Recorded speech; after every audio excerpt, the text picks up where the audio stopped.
Hi and welcome back to Special Paws for People. My name is Erica and I am here with my service dog Sander, who's right up there on the floor taking a well-deserved nap. Today I want to show you how I'm going to survive hotel stays on my upcoming trip.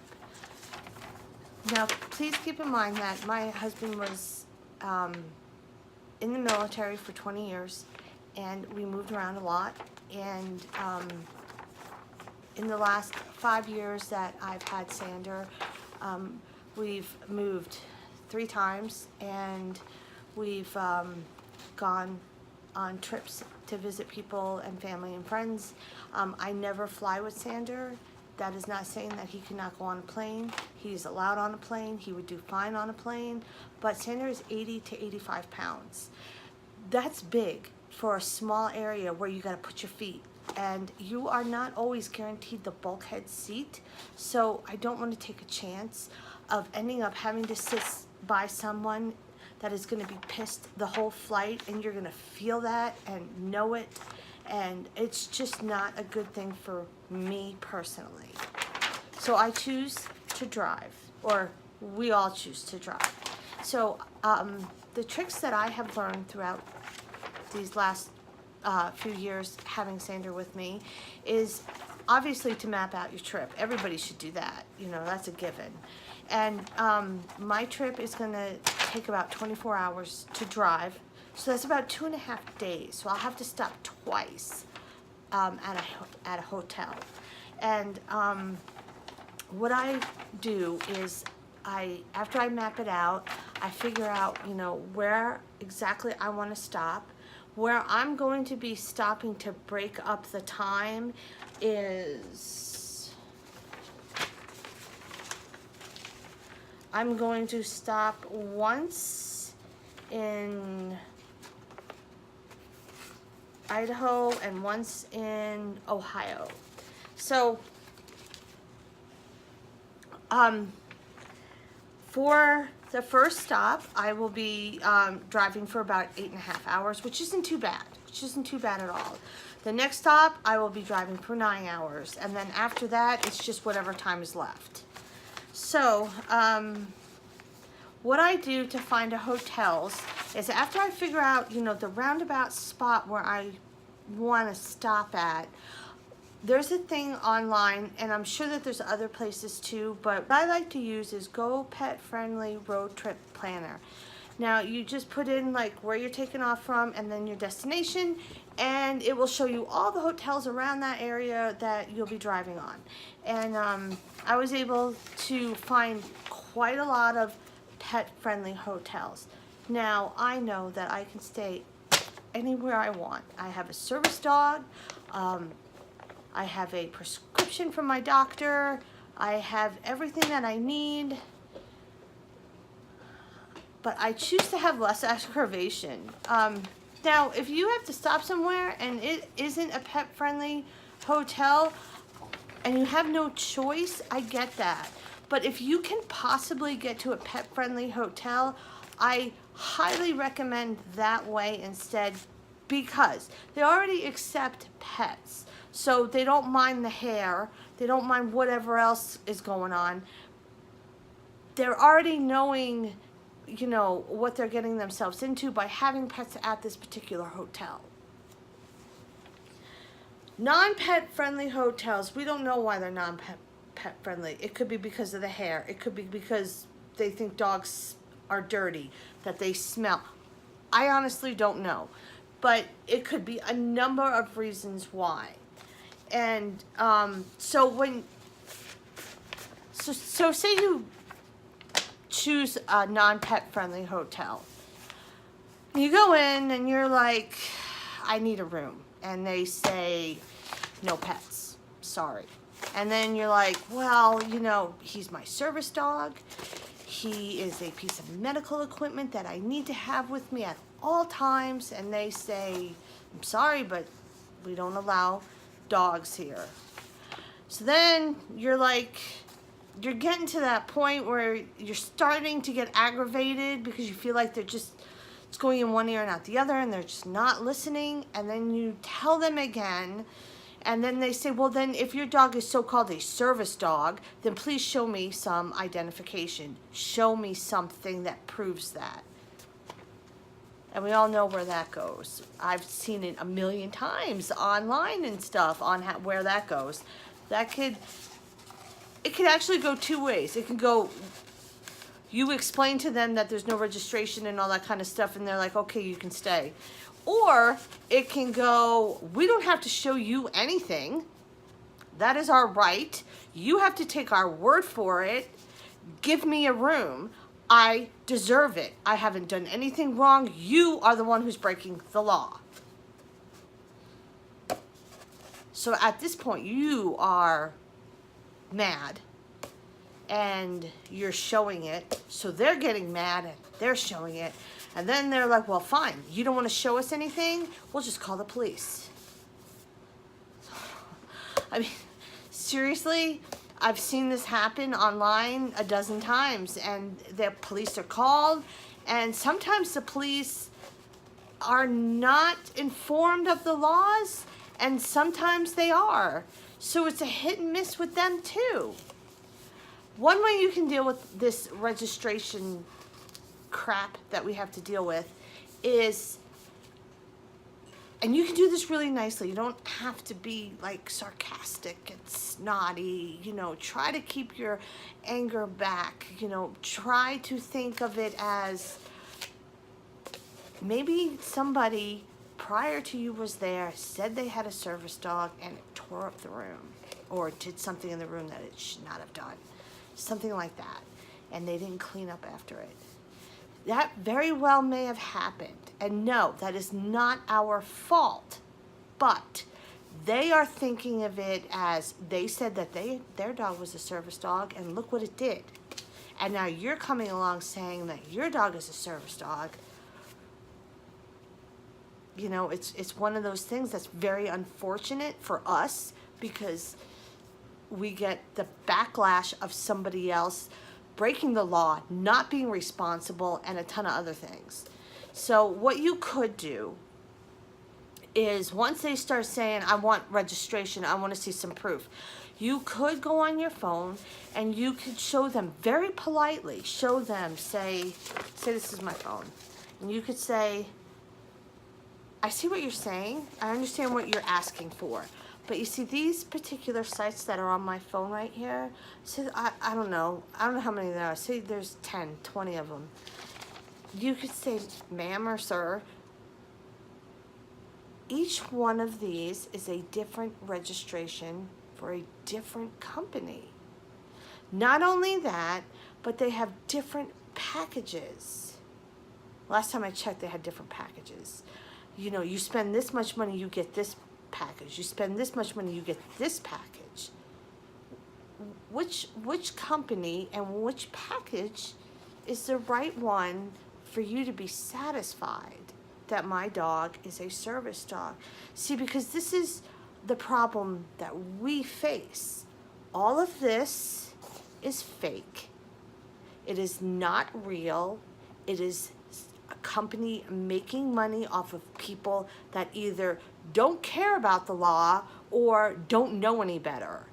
One of the two. I don't have this because I don't need this. They might see it like an awakening moment, like, oh man, there's so many, and they're all different registrations. Which one is the right one? They might look into it. You know, educate themselves a little bit, you know, without us having to get all huffy and puffy about it. You know, maybe we can show them, yes, this is so wrong what they're doing, and we have to deal with this on a daily basis. Please just look into this kind of information, because this is fake, and what I have is the real deal. And I say this because I don't have this. I don't need this. My doctor has prescribed me this dog, not this. I don't know. It might work. I've never had to do it because I've never gone to a non-pet friendly hotel. I just find it easier to go to the pet friendly hotels. Now, that's one way that it could go, and it could go very well. You know, they might understand, and it might be all great. Or the police could be called, and the police say the police is on your side.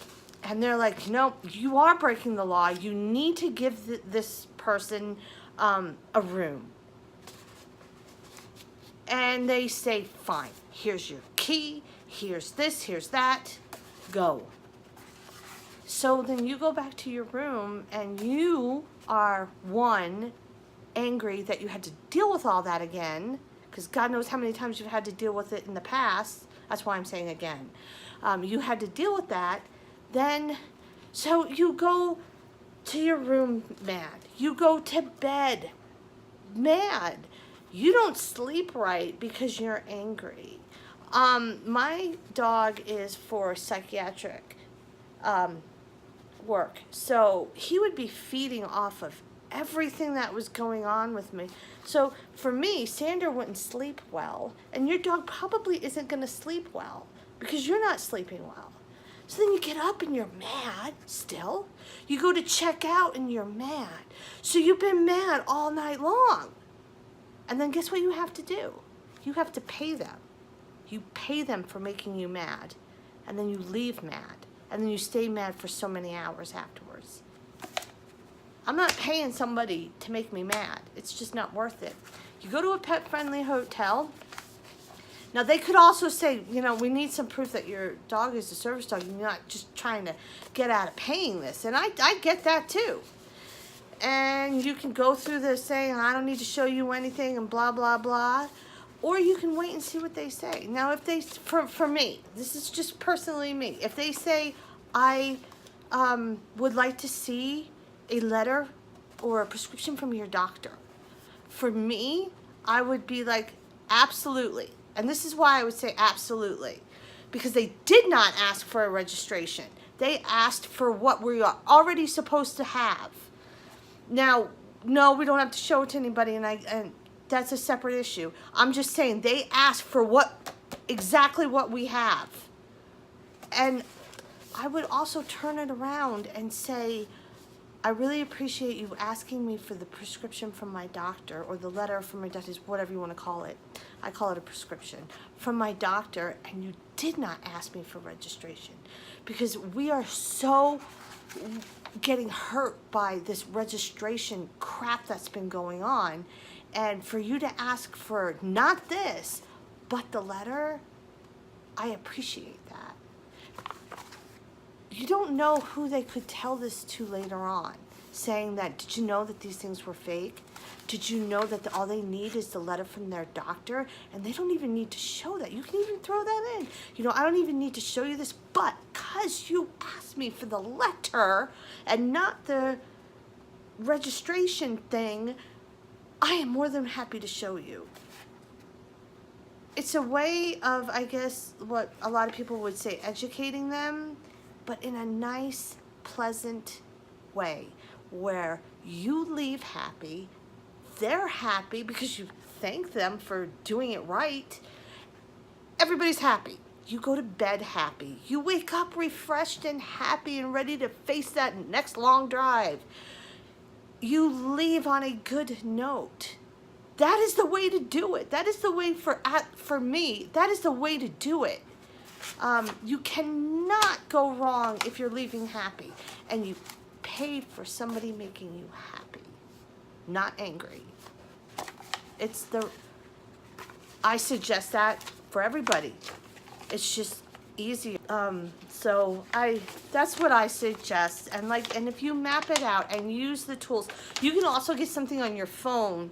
You can find Pet Finder apps for pet-friendly finder hotel places, and you can. I know I looked one up yesterday. I don't remember what it was called, but it showed the route that I would be taking, and I was able to look on there. You know, just in case, you know, what you got doesn't work out for some reason, so they're full, or you feel like you can drive further, or you have to stop sooner because you just don't feel well. You know, I suggest, you know, putting that app on your phone. So, and always, I've never been asked this, but I carry Santa's shot records with me when I leave the state, no matter what. I always carry them with me. They're actually in his vest. They're in one of the side pockets with my letter from my doctor. I carry them just in case. I mean, honestly, you never know what can happen. It's better being safe than sorry, you know what I'm saying? So that's how I plan to survive hotels. I think that's pretty easy. And I tried to give you guys some examples of how things can turn out. I would like to tell you guys that I have never had any problems.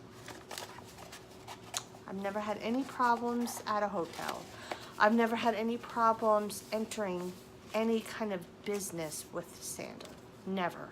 One more thing before I go. I just wanted to let you guys all know I had some good news the other day.